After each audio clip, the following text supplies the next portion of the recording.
And welcome in, everyone, to another edition of the Sick Podcast. Trust the process. It's Thursday, so we're talking prospects. Today we'll be talking drafted prospects. However, we're not going to talk too much about the 2026 draft because junior season just kicked off. There's not much to talk about.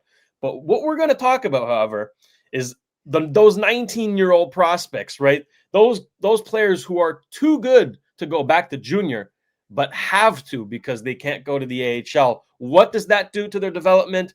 Snake's going to talk all about that, and he's going to give some examples as well. We're going to have a great discussion, and we're finally going to start Snake's Hot Take. Every Thursday, we're going to have Snake's Hot Take, and today is the first one, and it's going to be a good one, folks. We're going to talk preseason. We know the Habs and the Leafs are playing tonight, so we're going to talk a little bit about that. And, of course, we're going to dig through the mailbag, and we're going to take one of your questions later on in the show. It all starts right here, right now. Turn up your volume. Because you're about to listen to The Sick Podcast. Trust the process. The sickest NHL prospect podcast with Snake and Shayne. With the 5th overall selection in the 2024 NHL Draft, the Montreal Canadiens are proud to select Ivan Demidov. It's gonna be sick.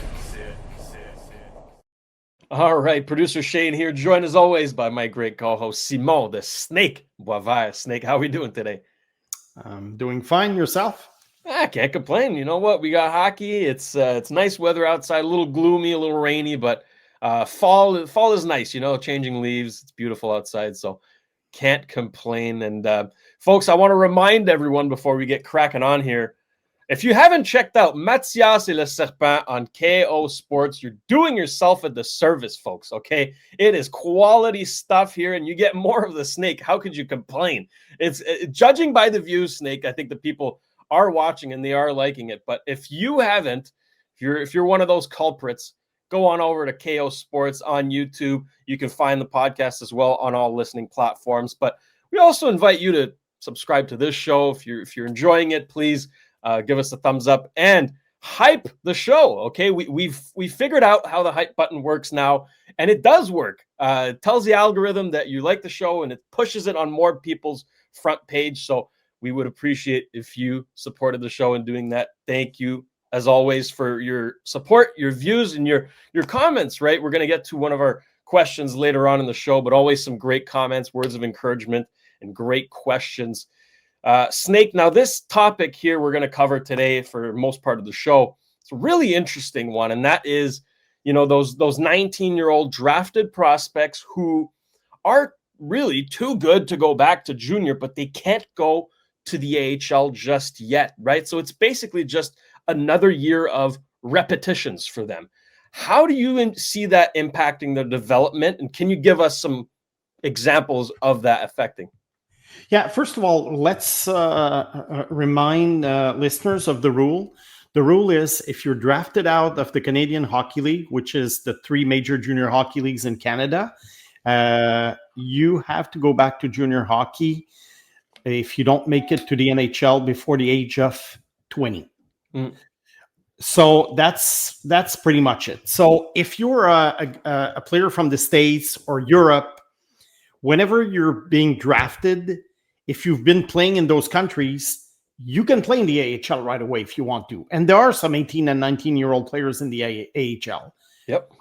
They don't come from junior hockey. Now, what's happening this year is that there are quality 19-year-old players who are still in training camp. Some of them might make the team. Some of them might stay the whole year. Or they might just play for a few games, and then they're going to be sent back to junior hockey. No choice. I identify 7 guys to a different level. And I have Beckett Seneca, Berkeley Catton, Zane Parekh, Sam Dickinson, Jeff Luchenko, Liam Greentree, and Tij Iginla. Now, in the case of Iginla, he was injured last year, so I think it's good for him to go back to junior hockey for another season. So I'm not going to comment too much on this case. But the other 6 guys, I mean, you look at guys like let's take the forwards, Beckett Seneca and Berkeley Catton. They had tremendous 17-year-old seasons before they were drafted. Yeah. They had excellent D+1, draft +1 seasons in junior hockey. Now they're in training camp. What do you do with them?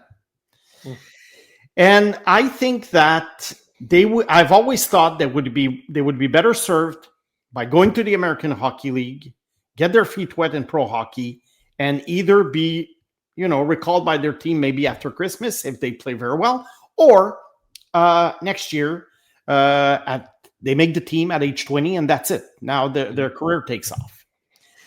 And the dilemma is that a team might not want to keep a player if he's just going to play 8-10 minutes per game. And they kind of feel he's not ready yet, but they feel that if he goes back to junior hockey, he's going to be, quote unquote, wasting his time. Right. And Sam Dickinson right now is an obvious case. We're talking about forwards, Seneca, Catton, Luchenko, Greentree. But a guy like Sam Dickinson, I think, is the poster boy for this rule. I think he's going to start a year in San Jose. I don't know how many games they're going to give him. They have a very weak team, but especially on defense. So they might have a spot for him. They might develop him, a la Leo Carlson, where basically he doesn't play every game. But ideally for Sam Dickinson, the idea would be to go to the American Hockey League and basically try and, I don't know if the word is correct, but dominate, or at least be a very good performer.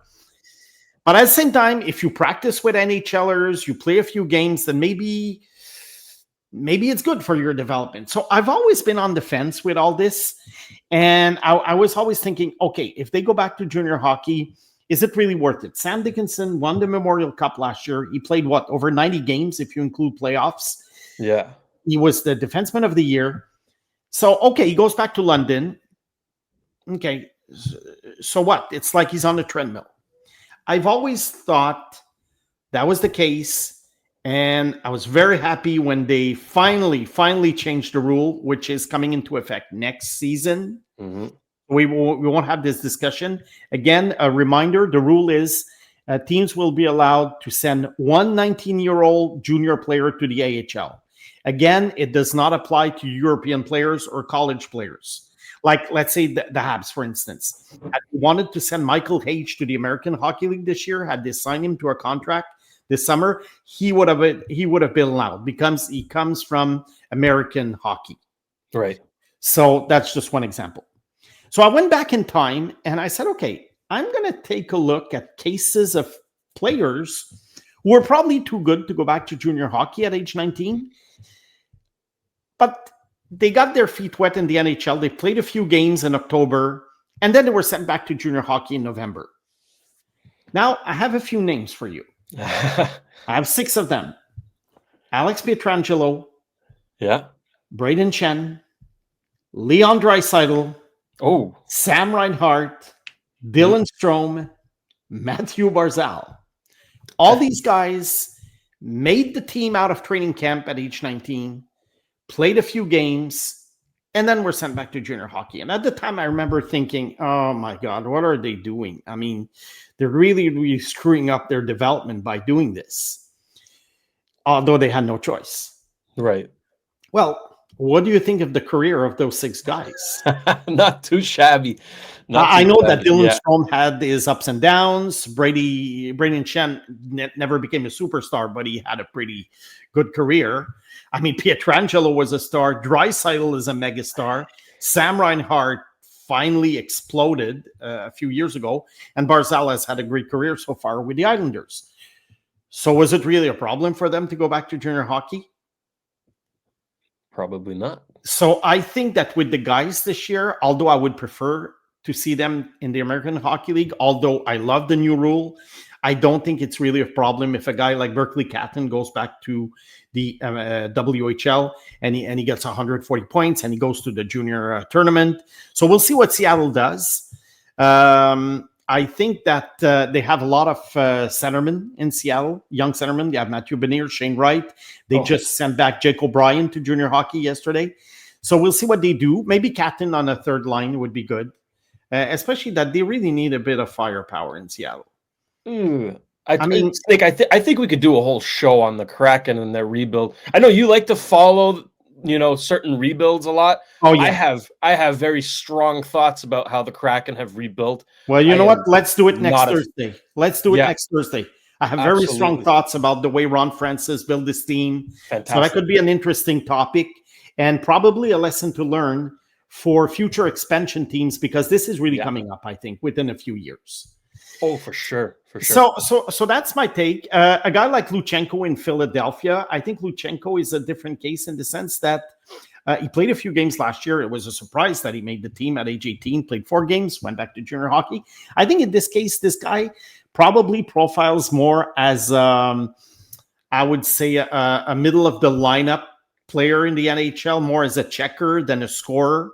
So it's probably good for him to go back to junior hockey this year and try and develop is the offensive side of the game and get more points and become more confident in his skills. And Zane Parekh, Zane Parekh, tremendous offensive player, really, really, really problematic in his own zone. Will he ever learn? Is he interested in learning? We shall see. So maybe in this case, I don't know. Calgary's going anyway this year. I think they drafted well in the past couple of seasons. They drafted a lot of talent, but I think they're going nowhere. They're kind of in the middle of the pack. Maybe keeping Parekh for a while would be good, and he probably could learn more with NHLers than going back to junior hockey and being his whole self defensively. So you see, it's kind of you look at it, I realize that the 7 guys, it's really on a case-by-case basis. Right. It's all different. Yeah. It's all But different. I think the point of the whole thing is that if a guy like Berkeley Catton and I would say to a lesser extent, Beckett Seneca goes back to junior hockey, it won't prevent them from having a great career if they're going to have a great career. And by the way, I love those 2 players. Absolutely. No, it's hard not to, but no, it's a great point you raised there. And I'm curious if you could expand a little bit on why you could see the AHL being a better for development for certain of these players compared to junior, even though you've given examples of successful players who, went back to junior. Well, like I just said, a guy like Parekh, I think it's not good for him to go back to junior hockey because he has very bad defensive habits. And I think he needs pro coaching to become better. So the AHL would be perfect for him, let's say. Other guys, I think it's just the idea that it's kind of a step in between being an NHLer, and it's very hard to be an NHLer at any age. So imagine at age 19. So I think it's kind of a good middle ground, let's say, and that would help players. You think like European guys can be very can have an advantage. Like you take a guy like Jiri Kulik from Buffalo. He spent his 18 and 19-year-old years in the AHL, played very well, became a regular in Buffalo probably in the second half of the season. Now, he's probably going to be in the top 6. So I think the American Hockey League is an excellent league to make players understand North American professional hockey because it's a very similar league to the NHL. They play almost as many games, and there's real body contact, contrary to the European leagues in general. So I think it's and with junior hockey, I mean, junior hockey is very good, but if you're ready for the next step, if you've already dominant at one step, why don't you go to the next one?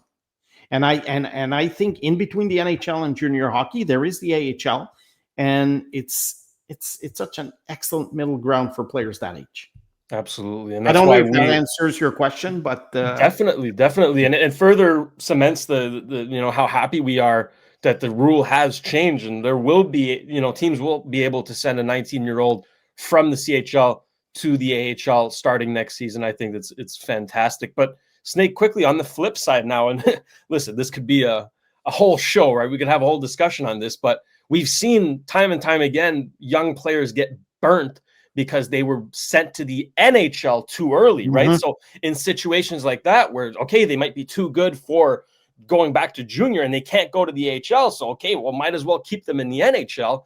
And they end up getting burnt because they're not ready to take that next step. I mean, it's very hard to navigate. So if I'm, if we can make a conclusion through this discussion, I guess it would be to just send the player back to junior, right? Yeah. And also you want stability for a player. I remember in his the year after he was drafted, Shayne Wright really bounced around. They kept him at the beginning of the year in the NHL. Then they sent him for the conditioning stint in the AHL so he could play a few games, because he hadn't played. So they kind of took advantage of the rule. Then they sent him to the World Junior Hockey Championship. Then he finally went back to his junior team. He didn't have a very good season overall. And I think the important thing is stability. So if you're gonna decide on sending a guy back to junior hockey, you might give him a cup of coffee in the NHL in October where the competition is not really that high. We I don't know if you've realized this, but very often in October you see guys on fire. And then come November, December, they come back to earth.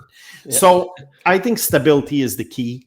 And it's not necessarily about, sending back or not. It's about having a plan for the player.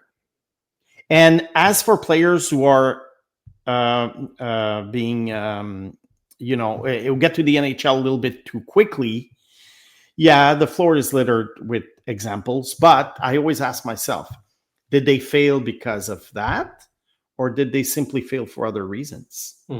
It could be that they were not that great potential NHLers. It could be that they didn't work hard enough. It could be tons of reasons. So it's not necessarily because a guy plays in the AHL at 18 or 19 and then he flops that, it's because he was in the NHL at the age of 18. We really don't know. But again, that would require a lot of research, to figure this out. Because, look, I'll take just a guy like a name of a player who really bombed, Nail Yakupov. Oh, okay. They sent him right away to the NHL. He was obviously not ready. But he still scored a few goals, I remember the Selly. I don't know if you remember the on Selly the knees was it against the Kings? I think. Yeah. Oh yeah. So, but really, when you think about it, Nail Yakupov, and I remember that was very funny. Ray Ferraro, who was a TSN analyst at the time, he says Nail Yakupov on the ice, he plays like there's a beehive following him. Because it's not that the guy didn't work hard. Yeah. I heard some analysts say, he's lazy and he only wants to score goals. No, he was hardworking. He didn't know how to work. And at some point, I think as he bounced around from Colorado to the Blues, and I don't know how many teams he played for, I think at some point you realize that this guy was unfortunately pretty useless. Aside from a few good shots that he would take and score goals, because he was never at the right place. Now, is it because he was brought up too quickly? What would it have changed if he had been sent to junior hockey for his 19-year-old season? I don't think it would have changed anything. He probably would have needed better coaching at the time. The Edmonton Oilers were a really bad organization when he was drafted. They were just collecting number one draft picks and throw them together on the ice and say, okay, guys, let's go. So, like I say, there are other circumstances than a guy being rushed to the NHL.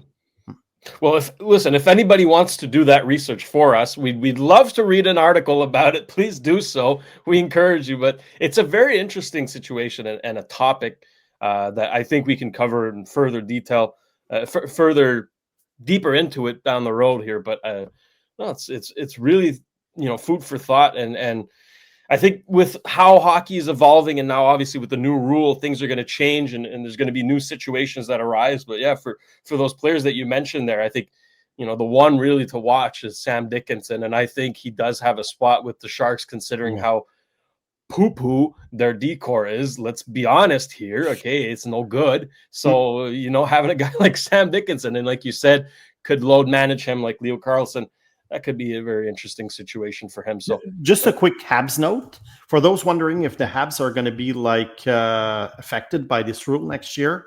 Well, the Habs drafted Zarovsky this year.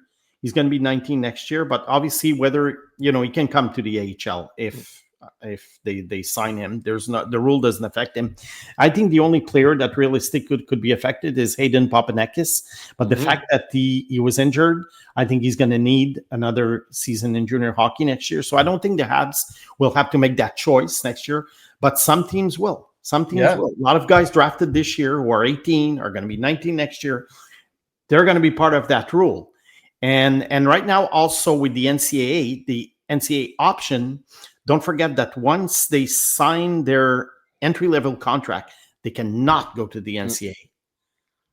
So I think players are going to be more careful before signing their entry-level contract, and they'll want to know what's happening. You know, a guy like Justin Carbonneau, he's still in Blues camp. He might make the team out of training camp. He's 19 years old, but he also has the option of going back to the Armada, which is going to have a very, very powerful team this year. Yeah. And you see, it's tricky because he was considering the NCAA. Perhaps the Blues told him, "Look, we want to see you in camp. There is a chance you might make it." So all these things have to be considered. Depends on how many years the guys play junior hockey. Don't forget that some guys are late birthdays. They're drafted after playing 3 seasons of junior hockey and not 2. So they're playing their 19-year-old season. And look, it's like I said, case-by-case basis, but very, very interesting that there's going to be more options next year. Exactly. It's going to be fun to watch. Snake, before we get to your much anticipated hot take here, I want to give a big thank you, of course, to our partners who make this show possible. I got to start with our friends over at Betway. Okay, folks, you can still go all the way with Betway. You can get a free bet up to $200 if your first bet loses. Scan that QR code on the screen or click on the link in the details section to create an account and redeem your welcome offer. Now, the offer is only available for new customers. Terms and conditions apply. Offers not available in Ontario, and you must be 18 years or older. Please play responsibly. As well, we want to give a big shout out to our friends over at Cheapest T-Shirts. Folks, it's in the name, right? If you're looking for the cheapest prices on wholesale apparel in Canada, you will find them at cheapesttshirts.ca. Proudly Canadian and trusted by thousands of customers, coast to coast. They deliver unbeatable value every day. You'll always get the cheapest prices plus same-day shipping and even next-day delivery, so your order arrives fast. Cheapesttshirts.ca is the go-to source for teams, businesses, events, apparel printing companies, and resellers. And it's also perfect for individual shoppers who just want the best deals on everyday apparel. Plus, enjoy free shipping on larger orders and a simple-to-use website that makes online ordering a breeze. Get the cheapest deals in Canada today at cheapesttshirts.ca. All right, it's time for Snake's hot take.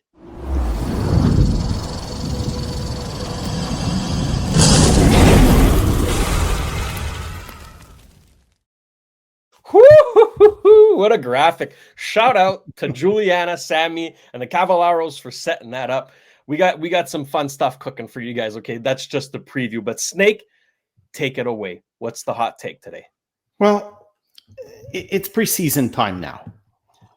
Teams play 6 preseason games, going to go down to 4 games next year because the schedule is going to be 2 games longer, 84 games. Fantastic. Yeah. And I remember, I'm old enough to remember the time when preseason games kind of mattered in the sense that this is when players were getting back into shape. Now players are in pretty good shape 365 days a year. Yeah. I would say most of them. So preseason games have become basically, the first couple of games, they will give a game to junior hockey players before they send them back. They have to dress a certain number of veterans out of respect for season ticket holders and who have to buy these tickets for these games. And basically, I've noticed that, I don't know if it's because there was no hockey for a few months, but I remember that fans and mostly analysts and pundits, they take these games very seriously when it comes to player evaluation. Like, oh, so-and-so was great yesterday. He might make the team. Oh, and even better than that. Oh, he might be a top 6 player. Yeah. Honestly, my hot take is that I really don't care about preseason games.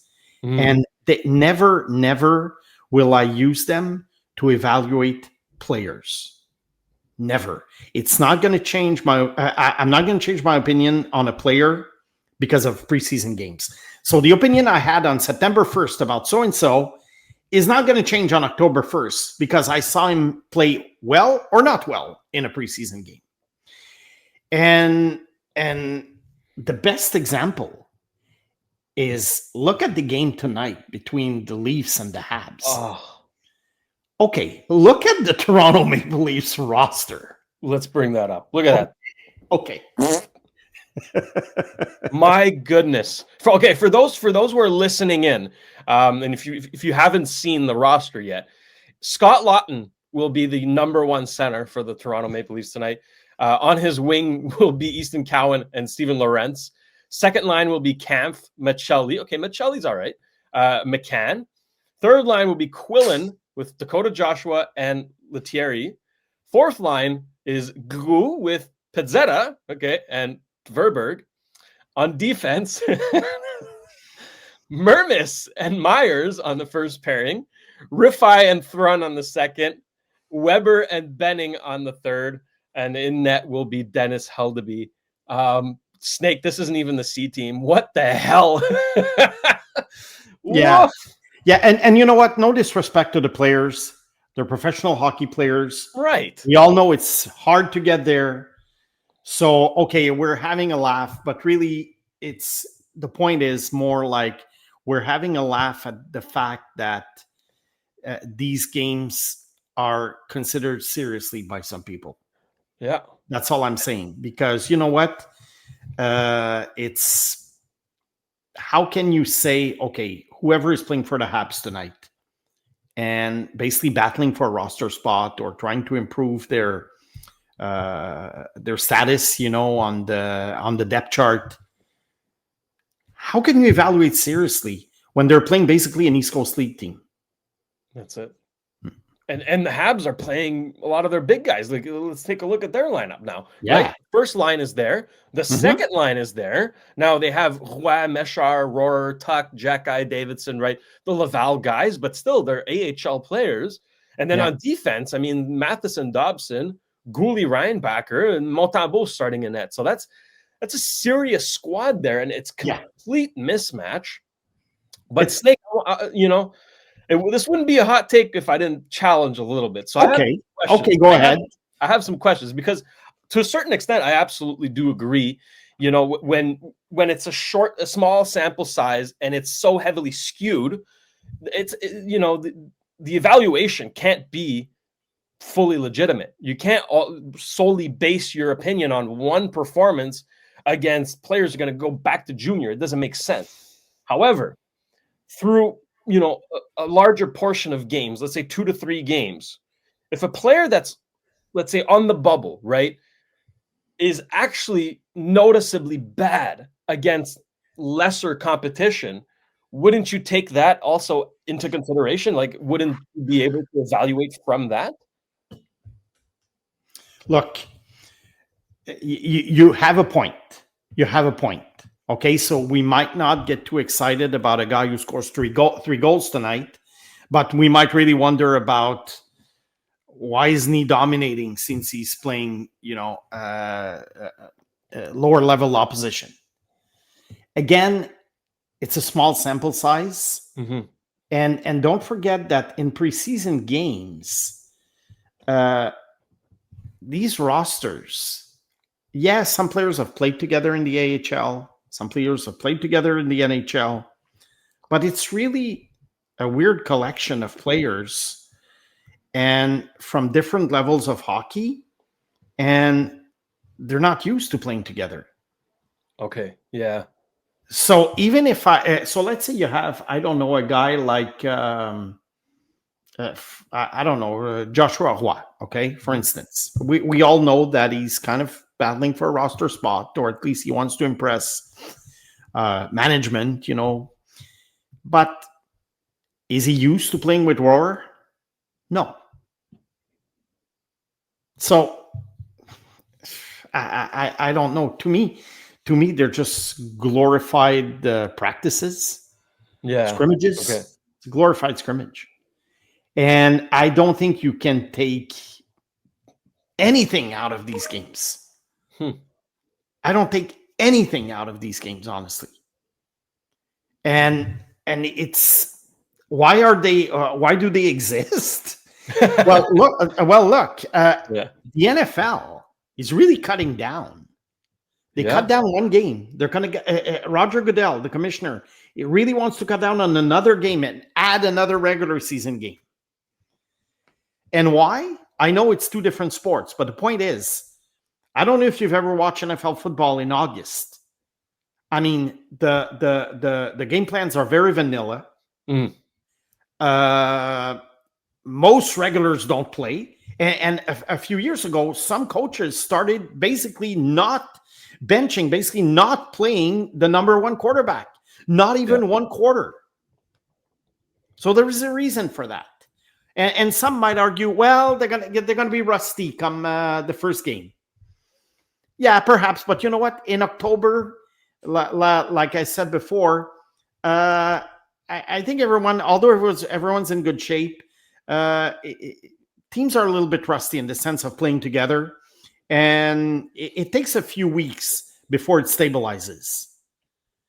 And so whether they play these preseason games or not, what does it change? Honestly, and look at the American Hockey League. How many preseason games do they play? 2, maybe? Yeah, not many. Look, I think what I would do if I were the NHL, perhaps I would have a bit of a longer training camp, and so before playing games. Let's say, how many days do they have? 3 days before they start playing games. 3-4 days.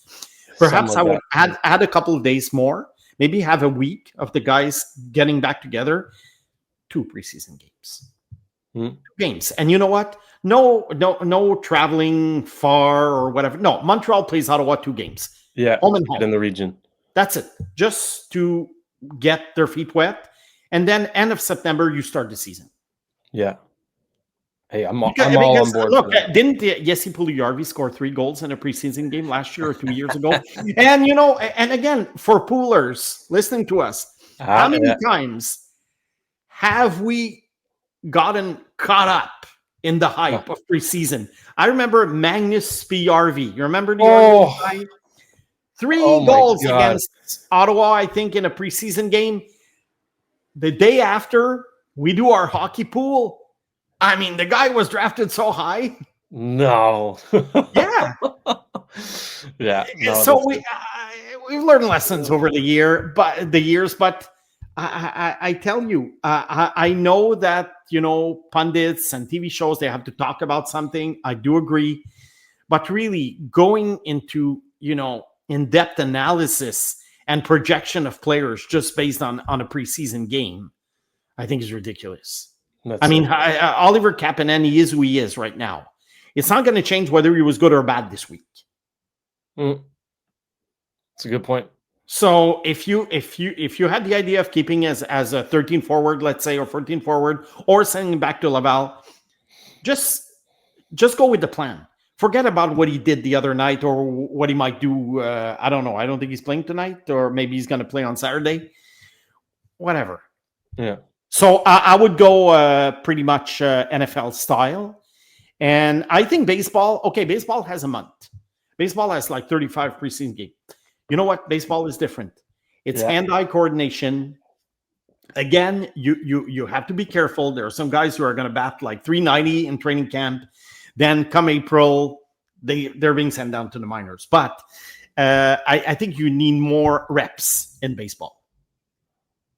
So that's my take on preseason games in terms of analysis. So you're not going to hear me, I might comment on the performance of players, but it doesn't change my opinion that I have of them, whether they do well or not.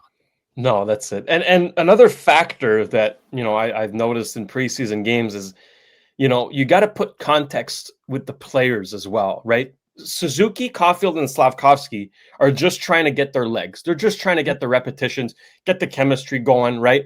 But then you have guys like Tuck, Xhekaj, and Davidson who actually want to work hard, show something, make big hits, make big plays. So having that discrepancy on both sides could lead to some pretty bad situations. We've seen injuries in preseasons to star players because the one, bubble guy or AHL guy wanted to show off and threw a big hit type of thing. That's a big problem with preseason, and that's hard to kind of manage as well for coaches, for players. Again, I think cutting down on preseason can only be beneficial. But Snake, I have one more question in that regard, and then we can go to our listener question here. But if really there's not much value in evaluating preseason performances, where do coaches and general managers evaluate their players in preseason in training camp? Because they do need to evaluate them. Well, yes and no. I think what happens is they all have tons of data and evaluations on players. Okay, Kent Hughes, Jeff Gordon and company, they know every player by heart. The idea they might have on a player on September 1st, how would it change on October 1st? If on September 1st you're thinking, okay, this guy, look, if you're on the bubble, just send them to the American Hockey League. Yeah, because rosters are pretty much set now. When you with the salary cap and everything, you don't have the training camp quote unquote battles that you used to have in the past. There used to be openings, and we have 3-4 openings, and let's fight for these. No, what are they fighting for now? It's a matter of like, Beck or Kapanen, 13 or 14. You know what? Whoever you keep or don't keep is either going to stay in Montreal, go to Laval, and then you know what? Come October 25th, it can all be turned around. Right. So who cares? Who cares if you keep Kapanen and you send back to Laval? Because on October 25th, they might send Kapanen back to Laval and recall back. So training camp to me has no bearing on, should have no bearing on these things. And I'm not sure it influences management that much. Look, it's like I say, rosters are pretty much set. And look at the NFL. Why do you think they don't play star players? Because of what you just said. Exactly. Risks of injury. You have an Achilles tendon injury in training camp. You're lost for the season just because some undrafted free agent or 7th round draft pick wanted to show his coach that he's a tough guy. And I don't blame him for that. No, that's it. That's what they need to do. But then again, you can't. It's hard to. You see Caulfield in the corner. You want to hit him, but then you're like, well, it's Caulfield. I don't want to, finish his season, right? So it's like that balance is really hard to find for both players and coaches. And no, I think we definitely agree on the fact that there needs to be less preseason games, and they need the sort of format needs to change as well. I mean, come on, you look at the Toronto team coming here tonight in Montreal. No disrespect to these guys, but it is kind of disrespectful to the fans who show up tonight and want to see good hockey. All right, and we might still see good hockey, but odds are we won't. So again, you can't evaluate tonight's game. You can't evaluate tonight's players because they're not playing against, even competition. Let's say. Anyway, thank God next year we're going down to 4 games. Yes. Credit to everyone who was involved in working on the CBA because they did a heck of a job. Props to them. And folks, let us know in the comment section your thoughts on preseason. Should they cut down? Should there be more? Do you disagree with us? We want to hear your thoughts, okay? And speaking of, I think it's time we go digging in the mailbag. let's pull up our question for today.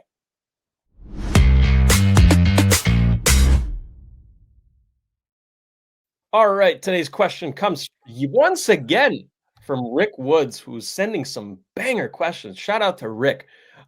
He's asking now, the Pittsburgh Habs game had spectacular saves by both sides.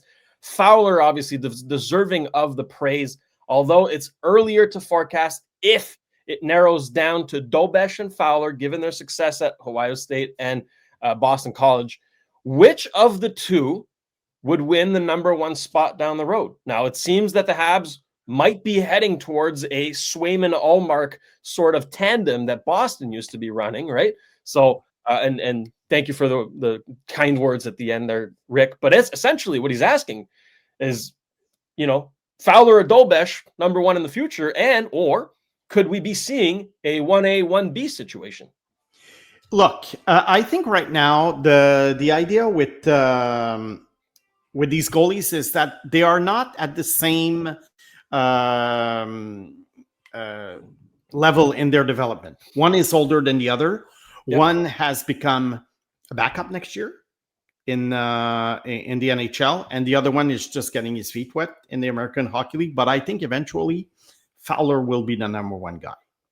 Now, I always saw Dobesh as a potential number two, and that's really, really not bad, being a number two goalie, especially that you need a good number two goalie in the NHL. It's not good to have a guy play 67 games out of 82. And basically the 15 games that you send the backup, you're just like crossing your fingers that he won't do too badly.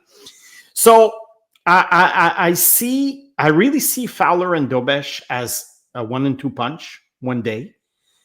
Obviously, Montembeault is there for a few years. Mm-hmm. Now, it all depends on how the Habs see this.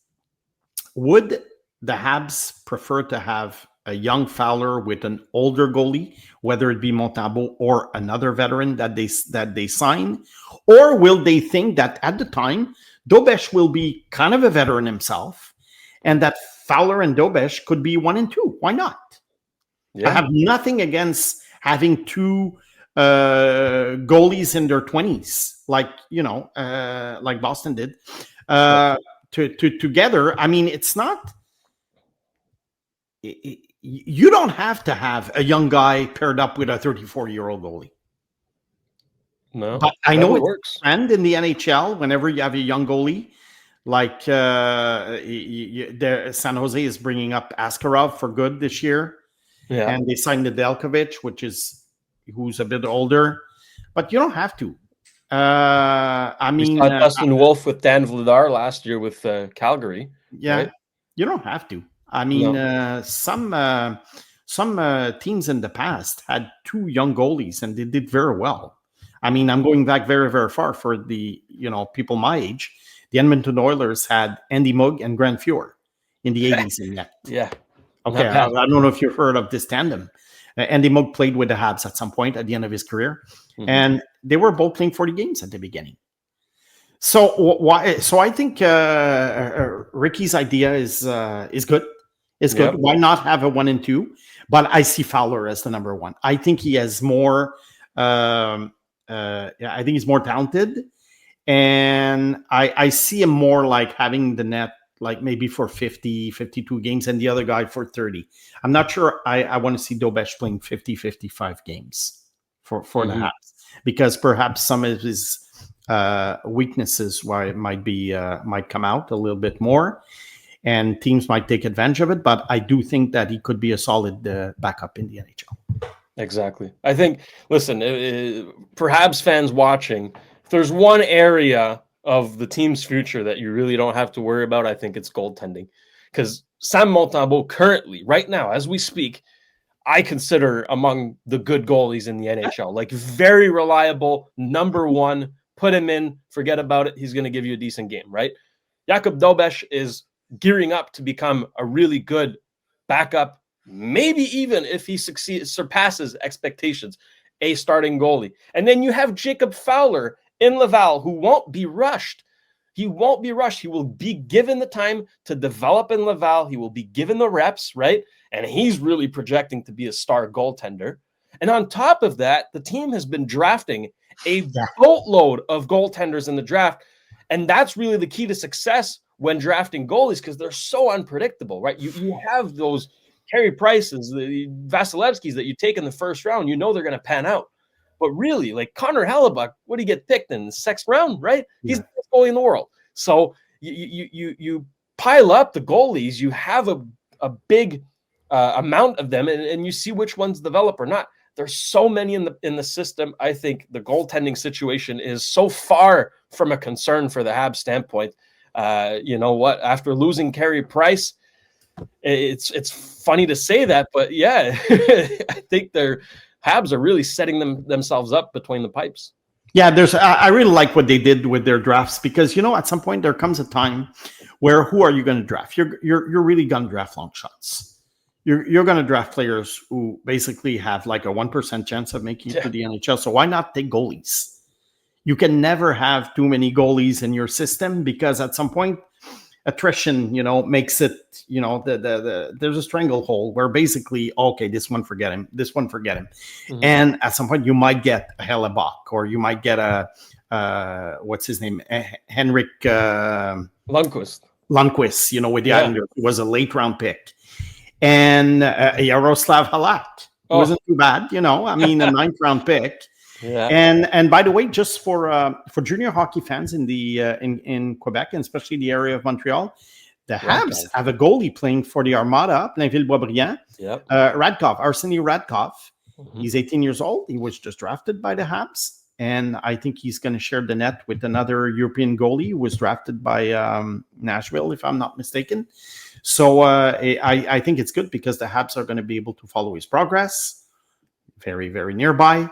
And there's a couple of other goalies in Russia who were very good 2 years ago. Last year, so they might bounce back.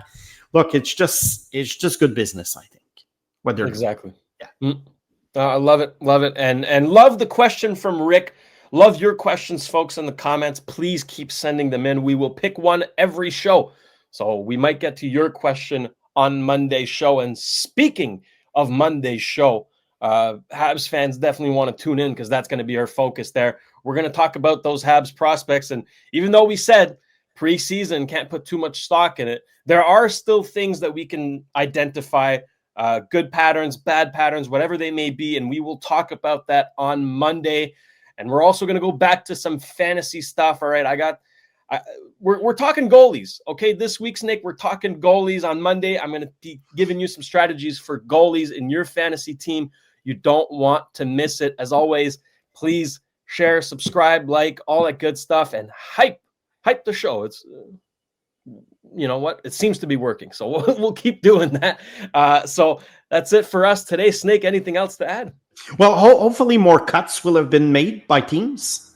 Right. Over we the talk weekend, about those. because, junior hockey season has started. So I think they want to bring some guys back to junior hockey. That's rosters are going to be clearer. I know that there are teams that still have like 50, 55 players in camp. It's a little bit too much right now. So I think after the weekend games, we might see some roster cuts. Let's hope so. And we can talk about those. And folks, if you're watching on Thursday, September 25th, please do yourself a favor and tune in to the Sick Podcast with Tony Marinaro tonight, 10 p.m. live. He'll likely be joined by his usual post-game co-host, Pierre Maguire, from the Eye Test on the Sick Podcast Network. So do go check that out post-game. But for Smallest Snake Boisvert, I am producer Shayne. Thank you to Sammy and Juliana back at Master Control. This was another great episode of the Sick Podcast. Trust the process. We will see you Monday. And that's a wrap. Hope you don't miss us too much until next time. Follow the Sick Podcast, Trust the Process on YouTube, Instagram, Facebook, Google Play, and Apple Podcasts.